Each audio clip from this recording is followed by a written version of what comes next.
شروع اللہ کا نام لے کر جو بڑا مہربان نہایت رحم والا ہے۔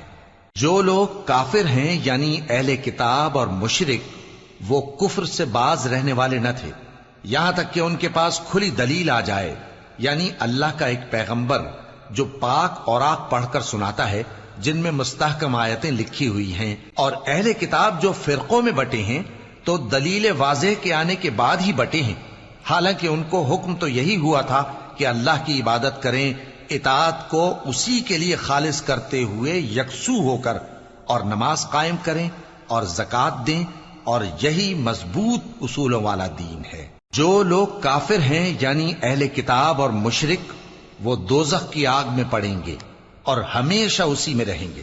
یہ لوگ سب مخلوق سے زیادہ برے ہیں۔ بے شک جو لوگ ایمان لائے اور نیک عمل کرتے رہے وہ تمام خلقت سے بہتر ہیں۔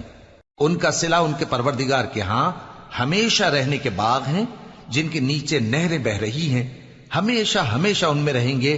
اللہ ان سے خوش اور وہ اس سے خوش۔ یہ صلہ اس کے لیے ہے جو اپنے پروردگار سے ڈرتا ہے۔